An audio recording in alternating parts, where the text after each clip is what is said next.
जय हिंद दोस्तों, मेरा नाम अनुज है। अध्ययन विथ अनुज ऑफिशियल पर आप सभी लोगों का स्वागत है। दोस्तों, आज का वीडियो जो है 20 अति महत्वपूर्ण एमसीक्यूज पर आधारित है जो बार बार एग्जाम्स में पूछे जाते हैं। इस वीडियो में दिए गए प्रश्नों का उत्तर देकर आप अपना मूल्यांकन कर सकते हैं कि आपने कितनी तैयारी की है, आने वाले एग्जाम्स के लिए आप कितने तैयार हैं। तो प्रत्येक प्रश्न के बाद मैं आपको 3 सेकंड का समय दूंगा, उतनी देर में आप लोग जो है प्रश्नों का उत्तर दीजिएगा। आइए शुरू करते हैं। पहला प्रश्न है, वेदों की संख्या कितनी है? ऑप्शन ए है 4, 6, 8 या 12। तो आपको इसमें से चुनना है कि कौन सा जो है ऑप्शन सही होगा। दोस्तों, इसमें ऑप्शन ए सही होगा, 4। वेदों की संख्या जो है 4 है। ऋग्वेद, यजुर्वेद, सामवेद और अथर्ववेद। यदि वेदांगों की संख्या की बात करें तो उनकी संख्या जो है 6 है, जिनमें शिक्षा, ज्योतिष, कल्प, व्याकरण, निरुक्त और छंद हैं। इसको एक बार और देखते हैं। वेदों की संख्या जो है 4 है। ऋग्वेद, यजुर्वेद, सामवेद और अथर्ववेद। ऑप्शन ए सही होगा इसमें। नेक्स्ट देखते हैं, वर्तमान में भारतीय नागरिकों को कितने मौलिक अधिकार प्राप्त हैं? इसमें जो है आपको भारतीय नागरिकों को दिए गए मौलिक अधिकारों के बारे में बताना है। इसको ध्यान रखना है कि ये कह रहा है कि वर्तमान में जो है भारतीय नागरिकों को कितने मौलिक अधिकार मिले हैं। ऑप्शन ए इसमें है A 6, option B 7, option C 8, option D 9। तो आप लोग जो है इसका उत्तर दीजिए। दोस्तों, वर्तमान में भारतीय नागरिकों को 6 मौलिक अधिकार प्राप्त हैं। यदि मूल संविधान की बात करें तो मूल संविधान में भारतीय नागरिकों को 7 मौलिक अधिकार मिले हुए थे। जो है यदि मैं बात करूं तो जो 6 मौलिक अधिकार हैं उनमें समता का अधिकार है, समता या समानता का अधिकार, स्वतंत्रता का अधिकार, शोषण के विरुद्ध अधिकार, धार्मिक स्वतंत्रता का अधिकार, संस्कृति और शिक्षा संबंधी अधिकार और संवैधानिक उपचारों का अधिकार। मूल संविधान में इन्हीं के साथ एक और जुड़ा हुआ था जिसे संपत्ति का अधिकार कहते हैं। संपत्ति के अधिकार को जो है अनुच्छेद 31 और 19 का में परिभाषित किया गया था। लेकिन 44वें संविधान संशोधन जो कि 1978 में हुआ था, उसमें जो है संशोधन करके उसे 300 के उपबंध ए में जो है जोड़ दिया गया है और संपत्ति के अधिकार को कानूनी अधिकार बना दिया गया है। तो इसे याद रखिएगा, वर्तमान में भारतीय नागरिकों को 6 मौलिक अधिकार प्राप्त हैं और संपत्ति का अधिकार एक कानूनी अधिकार की श्रेणी में रखा गया है। नेक्स्ट देखते हैं, हड़प्पा वासी कहाँ के निवासी थे? चलिए इसको बताइए आप लोग। ऑप्शन ए है ग्रामीण, ऑप्शन बी है खानाबदोश, ऑप्शन सी है शहरी, ऑप्शन डी है जनजातीय।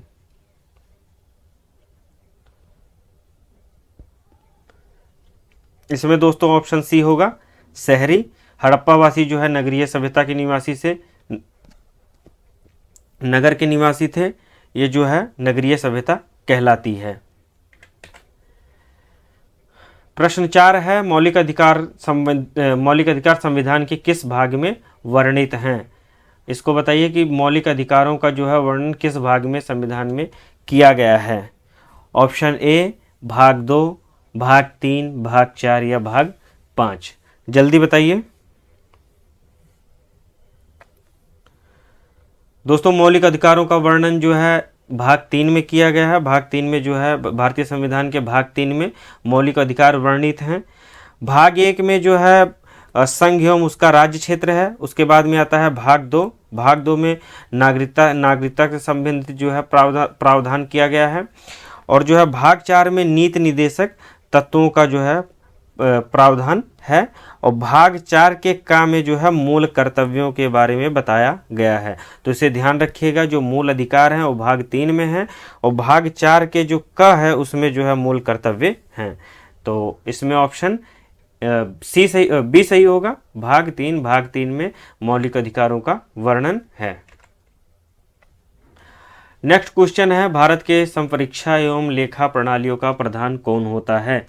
तो ऑप्शन आप देख लीजिए, योजना आयोग होगा, वित्त आयोग होगा, भारत का नियंत्रक एवं महालेखा परीक्षक होगा या फिर भारत का महान्यायवादी होगा।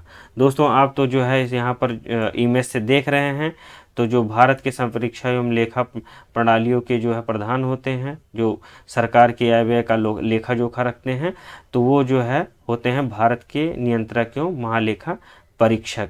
तो इस समय जो है गिरीश चंद्र मुर्मू हैं हमारे जो है CAG, भारत के नियंत्रक एवं महालेखा परीक्षक जो है गिरीश चंद्र मुर्मू हैं। तो ऑप्शन जो है इसमें सी सही होगा।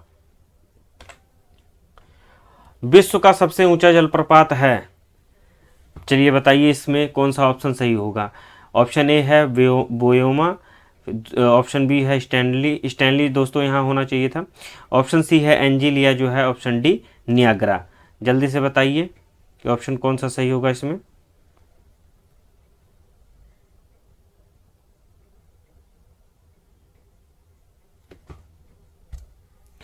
दोस्तों इसमें जो है ऑप्शन सी सही होगा, एंजिल जलप्रपात जो है, जो दुनिया का सबसे ऊंचा जलप्रपात है, ये जो है वेनेजुएला में स्थित है। आप ये जो इमेज देख पा रहे हैं ये जो है एंजिल जलप्रपात की है। ऑप्शन सी सही होगा इसमें, एंजिल। फिर से एक बार जो है इसको देख लेते हैं, विश्व का सबसे ऊंचा जलप्रपात एंजिल जलप्रपात है। नेक्स्ट है दोस्तों, पनामा नहर किन दो महासागरों को जोड़ती है।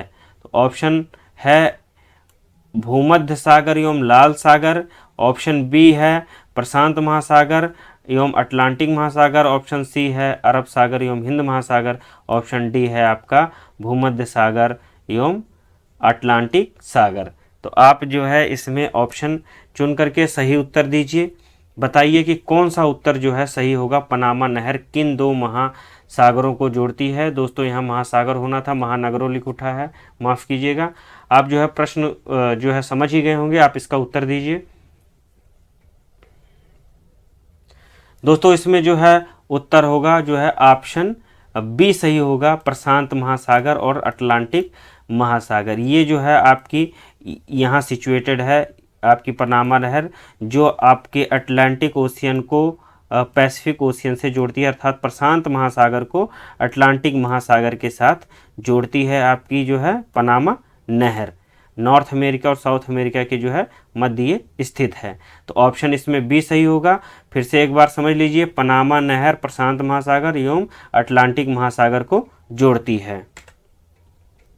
सिंधु घाटी सभ्यता में घोड़े के अवशेष कहाँ से मिले थे, इसको आपको बताना है। ऑप्शन ए है सुरकोटदा, ऑप्शन बी है वनावली, ऑप्शन सी है मांडा, ऑप्शन डी है कालीबंगा। चलिए बताइए जल्दी से। दोस्तों इसमें ऑप्शन ए सही होगा, सुरकोटदा। सिंधु घाटी सभ्यता जो है सिंधुकालीन स्थल है, जो कि गुजरात के कच्छ जिले में स्थित है। ये जो है यहाँ से आपको घोड़े के अवशेष मिले हैं। इसकी खुदाई 1964 में जो है जगपत जोशी पुरातत्ववेत्ता थे, उन्होंने की थी। इसके अतिरिक्त यहाँ से एक विशाल टीला मिला है, एक जो है जो जहाँ पर उत्खनन के दौरान एक विशाल दुर्ग मिला, जो प्राचीर से जो है घेरा गया था और उसका निर्माण कच्ची ईंटों और मिट्टी से किया गया है। यहाँ पर आपने दो चीज़ें, जो दुर्ग है, घोड़े के अवशेष है, इसको जाना। इसके अतिरिक्त यहाँ एक अनोखी कब्रगाह मिली है, कब्रिस्तान जो है एक मिला है, जिसमें कलश समाधान के उदाहरण मिले हैं। ये चार चीज़ें जो है आपको सुरकोटदा से संबंधित जानकारी होना आवश्यक है। एक विशाल जो है प्राचीन दुर्ग मिला है, और दूसरा जो मैंने बताया कि घोड़े के अवशेष, और तीसरा यहाँ से जो है अनोखी कब्रगाह मिली है, चौथी जो है कलश समाधान के अवशेष जो है सुरकोटदा से प्राप्त हुए हैं। सुरकोटदा जो है गुजरात के कच्छ जिले में स्थित है और इसकी खोज 1964 में जगपति जोशी ने की थी। प्रश्न संख्या 9 है, विधानसभा अध्यक्ष का चुनाव कौन करता है। राज्यपाल, मुख्यमंत्री, विधानसभा के सदस्य या विधानसभा के निर्वाचित सदस्य। चलिए बताइए इसमें कौन सा ऑप्शन सही होगा। बताइए दोस्तों कौन सा ऑप्शन सही होगा इसमें। ऑप्शन इसमें सी सही होगा कि विधानसभा अध्यक्ष का चुनाव जो है विधानसभा के सदस्य करते हैं। नेक्स्ट है, श्वेत महाद्वीप के नाम से प्रसिद्ध है। इसमें जो है आपको बताना है कि श्वेत महाद्वीप किसे कहा जाता है। ऑप्शन ए है Europe, option B Africa, option C Australia, option D Antarctica. बताइए जल्दी कौन सा ऑप्शन सही होगा इसमें। दोस्तों ऑप्शन इसमें डी सही होगा, अंटार्कटिका। आप ये वाला भाग देख रहे हैं ग्लोब का, ये जो है अंटार्कटिका महाद्वीप है। अंटार्कटिका दुनिया का सबसे ठंडा, सबसे ऊंचा और सबसे सूखा मरुस्थल जो है अंटार्कटिका महाद्वीप में पाया जाता है। यहाँ पर पूरी तरह से चारों तरफ बर्फ़ ही बर्फ़ है, बर्फ़ से ढका हुआ जो है महाद्वीप है और इतनी ठंडी है यहाँ पर जो है बर्फ़ के कारण, इसलिए जो है ये पूरी तरह से सफ़ेद दिखाई देता है और सफ़ेद होने के कारण इसे जो है श्वेत महाद्वीप कहते हैं। श्वेत महाद्वीप का दर्जा जो है किसे मिला है? अंटार्कटिका को। और कारण क्या है? यहाँ पर बर्फ आच्छादन, बर्फ़ों से जो है इसका इस महाद्वीप में घिरा होना। तो ऑप्शन इसमें डी होगा, अंटार्कटिका। नेक्स्ट क्वेश्चन है, हरित क्रांति का अर्थ क्या है? इसे आप बताइए, हरित क्रांति का अर्थ क्या है? कृषि क्रांति, सामाजिक वानिकी, वृक्षारोपण, दुग्ध क्रांति। आप तो जो है इसको देखकर पहचान ही गए होंगे जो है इस इमेज को, लेकिन फिर भी बताइए कि कौन सा ऑप्शन सही होगा इसमें। दोस्तों इसमें ऑप्शन ए सही होगा। कृषि क्रांति से है जो है कृषि में क्रांति के लिए जो है हरित क्रांति का विकास किया गया था, या हरित क्रांति इंट्रोड्यूस की गई थी। भारत के परिप्रेक्ष्य में इसमें बात करें तो 1967 में जो है 66 से 1967 में जो है इसे इसके संबंध में भारत में इसे इंट्रोड्यूस किया गया। और ये जो है कृषि में तीव्र वृद्धि या जो है फसलों की तीव्र ग्रोथ के लिए जो है इसे लाया गया है। इसमें रासायनिक उर्वरक तथा बीज की अत्यधिक उत्पादन की जो है के महत्व को के कारण जो है इसे लाया गया था। और इसका जो श्रेय जाता है, इसके विकास का जो श्रेय जाता है तो जाता है विश्व में। अगर आपसे पूछता है कि हरित क्रांति जो है के जनक किन्हें माना जाता है विश्व में, तो आप प्रोफेसर नॉर्मन बोरलॉग को बताएंगे। यदि भारत के संबंध में पूछता है कि भारत में हरित क्रांति के जनक कौन थे, तो ये थे MS स्वामीनाथन। तो हरित क्रांति का संबंध जो है कृषि क्रांति से है। विश्व में जो है हरित क्रांति के जनक नॉर्मन बोरलॉग थे, और भारत में हरित क्रांति के जो जनक हैं वो MS स्वामीनाथन माने जाते हैं। 12वां है, विश्व में सबसे बड़ी झील कौन सी है? आपको बताना है कि विश्व में सबसे बड़ी झील कौन सी है। ऑप्शन ए है कैस्पियन सागर, ऑप्शन बी है अरब सागर, ऑप्शन सी है सुपीरियर झील, ऑप्शन डी है विक्टोरिया झील। चलिए बताइए कौन सा ऑप्शन सही होगा इसमें, विश्व में सबसे बड़ी झील कौन सी है?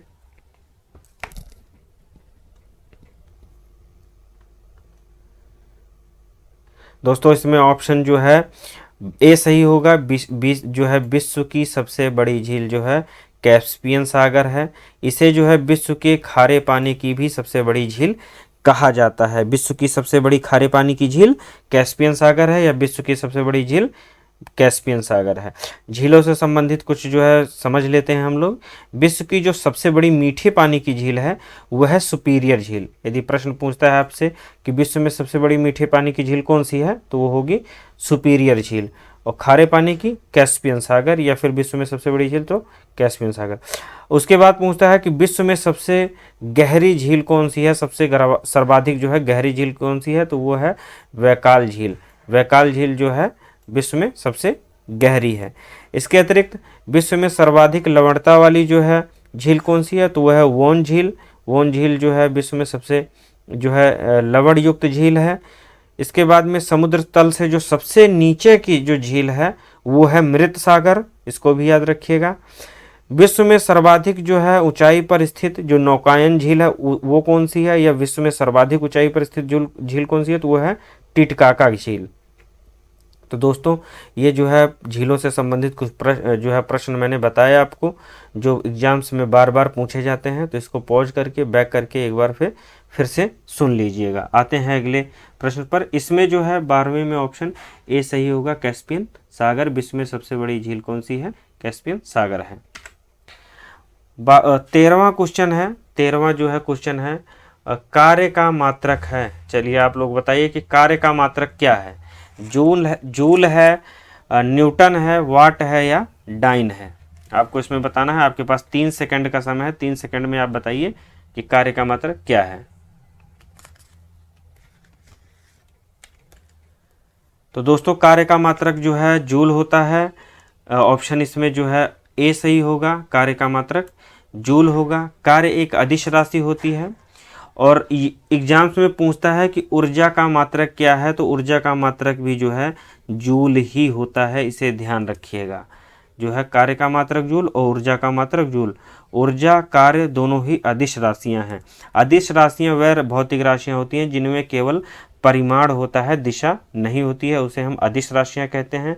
उदाहरण के तौर पर आप जो है द्रव्यमान, चाल, आयतन, कार्य, समय, ऊर्जा, इसके अतिरिक्त विद्युत धारा, ताप और दाब, ये सभी जो है अदिश राशियां होती हैं। इसके अतिरिक्त आप सदिश राशि को जानना चाहें तो सदिश राशि वह राशियां होती हैं जिनमें परिमाण के साथ साथ दिशा भी रहती है, दिशा भी होती है, वह जो है सदिश राशियां होती हैं। इनमें जो है योग निश्चित नियमों के अनुसार जोड़ी जाती है, उन्हें जो है सदिश राशि कहते हैं।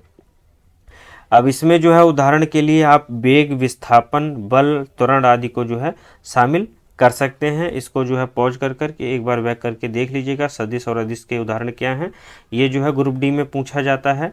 तो दोस्तों जो है आपने देखा कि जूल जो है कार्य का मात्रक है और जो है ऊर्जा का मात्रक है।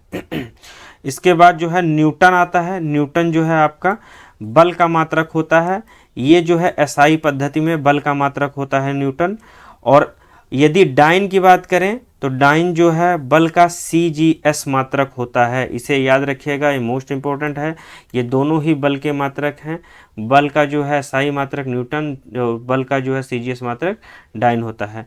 और वाट जो होता है, वाट की बात करें तो ये जो है शक्ति का मात्रक होता है, शक्ति का मात्रक वाट होता है। तो ऑप्शन इसमें ए सही होगा, कार्य का मात्रक जूल है। आगे अगला जो है देखते हैं, रेडियोधर्मिता की खोज किसने की थी? ऑप्शन ए है हेनरी बैक्वेरेल, जो है कहीं कहीं बैक्वेरेल लिखा रहता है, विल्हेम रॉन्टजेन, आइंस्टाइन या रदरफोर्ड। चलिए आप जल्दी से बताइए इसका ऑप्शन कौन सा सही होगा। 3 सेकंड है आपके पास। दोस्तों रेडियोधर्मिता या रेडियो एक्टिविटी की खोज जो है इन्होंने की थी, हेनरी बैक्वेरेल ने की थी, जो है इसे 1896 में इन्होंने खोजा था। ऑप्शन इसमें ए सही होगा। यदि विल्हेम रॉन्टजेन की बात करें तो इन्होंने एक्सरे किरणों की जो एक्सरे या एक्स किरणों की जो है खोज की थी, इसको जो है डेवलप किया था। तो ऑप्शन बी में जो है एक्सरे के जनक होंगे विल्हेम जो है रॉन्टजेन।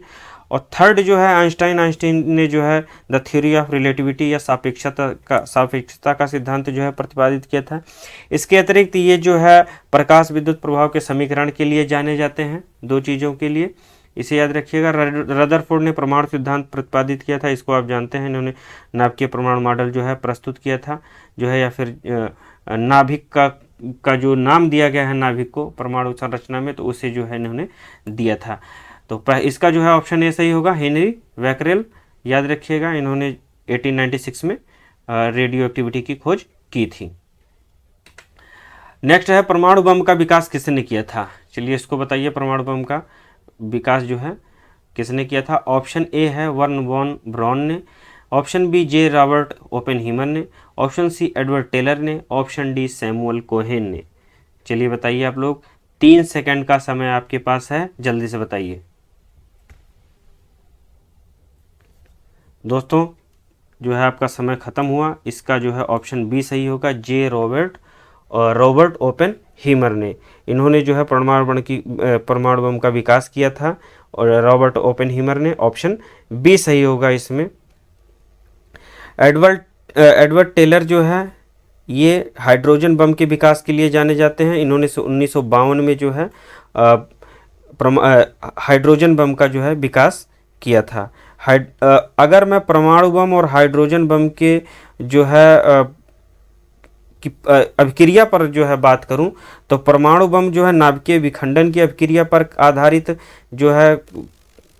है, और जबकि हाइड्रोजन बम नाभिकीय जो है संलयन की अभिक्रिया पर आधारित है। इसमें पूछता है, एग्जाम में पूछता है परमाणु बम किस अभिक्रिया पर आधारित है, नाभिकीय संलयन या फिर जो है नाभिकीय विखंडन। तो परमाणु बम नाभिकीय विखंडन की अभिक्रिया पर आधारित है, और जबकि हाइड्रोजन बम नाभिकीय संलयन की अभिक्रिया पर आधारित बम है। तो ये याद रखिएगा, ऑप्शन जो है इसमें बी सही होगा, जे रॉबर्ट जो है ओपेनहीमर। सैमुअल कोहेन की जो है इन्हें जो है द फादर ऑफ न्यूट्रॉन बम कहा जाता है। न्यूट्रॉन बम का विकास जो है सैमुअल कोहेन ने किया था। ऑप्शन डी है। तो ऑप्शन जो है इसमें जो सैमुअल कोहेन है, इन्होंने न्यूट्रॉन बम का जो है विकास किया था। परमाणु बम का जो विकास है तो जैसा कि मैंने बताया जे रॉबर्ट ह्यूमन ने किया था। यहाँ पर मैंने कई बार टिक लगा दिया, इससे कन्फ्यूज मत हो गया। इसमें जो है ऑप्शन बी ही सही होगा। आइए आगे देखते हैं। किस वैज्ञानिक ने गामा किरणों की खोज की थी? तो जो है गामा किरणों की खोज किसने की थी बताइए इसमें? विलॉर्ड ने, रदरफोर्ड ने, रोंटगन ने या डाल्टन ने? चलिए आपके पास 3 सेकंड का समय है, जल्दी से दीजिए। दोस्तों गामा किरणों की खोज जो है ऑप्शन ए सही होगा। इसमें पॉल विलॉर्ड ने जो है गामा किरणों की खोज की थी।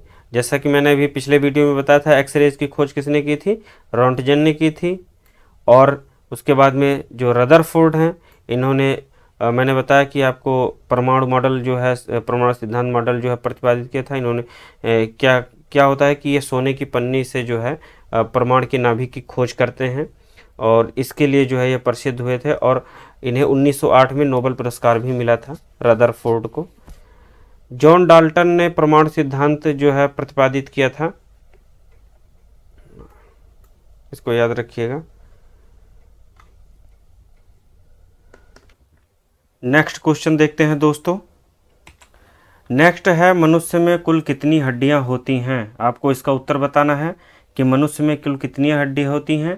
ऑप्शन ए है 212, ऑप्शन बी है 206, या जो है ऑप्शन सी है 202, या ऑप्शन डी है 200। चलिए बताइए इसका जल्दी से उत्तर दीजिए।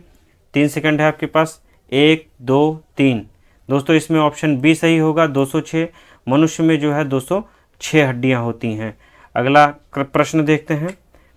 पित्त कहाँ जमा होता है? ऑप्शन ए पित्ताशय में, ग्रहणी में, यकृत में या प्लीहा में? इसमें जो है आपको उत्तर चुनना है, जल्दी कीजिए, आपके पास 3 सेकंड हैं। दोस्तों ऑप्शन इसमें ए सही होगा, पित्त जो है पित्ताशय में जमा होता है। पित्त एक जो है पित्त पीले हरे रंग का एक तरह सा क्षारीय द्रव होता है। इसका जो है पीएच मान 7.7 होता है। यदि जो है यकृत की बात करें तो यकृत जो है मानव शरीर की सबसे बड़ी ग्रंथि होती है। यकृत में जो है यकृत ही जो है पित्त स्रावित करता है। यकृत प्रोटीन की अधिकतम मात्रा को कार्बोहाइड्रेट में भी परिवर्तित करता है। ये एग्जाम्स में पूछता है कि प्रोटीन को कार्बोहाइड्रेट में कौन परिवर्तित करता है, तो वो है यकृत। इसे याद रखिएगा। प्लीहा जो है ये मानव शरीर में प्रतिरोधक क्षमता का विकास करती है। इसमें जो है लिम्फोसाइट्स WBC भी जो है बनते हैं, श्वेत रक्त कणिकाएं। ऑप्शन इसमें ए सही होगा, पित्ताशय। पित्त जो है पित्ताशय में जमा होता है। यदि पूछे पित्त स्रावित कहाँ होता है तो वो होगा यकृत में। नेक्स्ट देखते हैं, विटामिन सी का जो है रासायनिक नाम क्या है? चलिए जल्दी बताइए आप लोग इसको। साइट्रिक अम्ल, एस्कॉर्बिक अम्ल, एक्जेलिक अम्ल या जो है नाइट्रिक अम्ल? दोस्तों इसमें ऑप्शन बी सही होगा, एस्कॉर्बिक अम्ल। एस्कॉर्बिक अम्ल जो है विटामिन सी का जो है रासायनिक नाम होता है। 20वां है, भारत में सर्वाधिक तंबाकू का उत्पादन करने वाला राज्य कौन सा है? तो ऑप्शन इसमें है गुजरात, आंध्र प्रदेश, कर्नाटक, मध्य प्रदेश। इसको जो है आप लोग जल्दी बताइए कि कौन सा ऑप्शन इसमें सही होगा। तो ऑप्शन इसमें बी सही होगा, आंध्र प्रदेश। दोस्तों आंध्र प्रदेश जो है भारत में सर्वाधिक तंबाकू का उत्पादन करने वाला राज्य है। नेक्स्ट क्वेश्चन है, भारतीय अर्थव्यवस्था का स्वरूप कैसा है?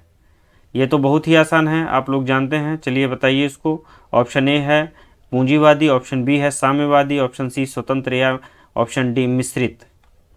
तो भारतीय अर्थव्यवस्था का जो स्वरूप है वो मिश्रित अर्थव्यवस्था का है। इसमें जो है पूंजीवादी और जो है पूंजीवाद और सरकार का एक समन्वय होता है मिश्रित अर्थव्यवस्था में। दोस्तों ये था आज का वीडियो। मुझे आशा है कि ये आपको अच्छा लगा होगा। आप लोग इसको एक बार और जो है हल कर लीजिएगा सारे प्रश्नों को। ये आपके लिए बहुत ही महत्वपूर्ण प्रश्न हैं। एग्जाम्स में इनसे जो है प्रश्न पूछे ही जाते हैं। इसलिए जो है मैं इसमें मिक्सचर क्वेश्चन हर सब्जेक्ट से लगभग लेकर के आया हूँ। इसी तरह MCQs में जो है लगातार अब डालूंगा, डेली जो है 20-25 क्वेश्चन जो है हर रोज़ लेकर के आऊँगा। और आप लोग जो है चैनल को सब्सक्राइब कर लीजिए, जिससे जो है आपको अपने जो है तैयारी में मदद मिले। अगर आप मेरे चैनल पर नए हैं तो हमारे चैनल अध्ययन विथ अनुज ऑफिशियल को सब्सक्राइब कीजिए। वीडियो पसंद आए तो लाइक कीजिए। मिलते हैं अगले वीडियो में। जय हिंद।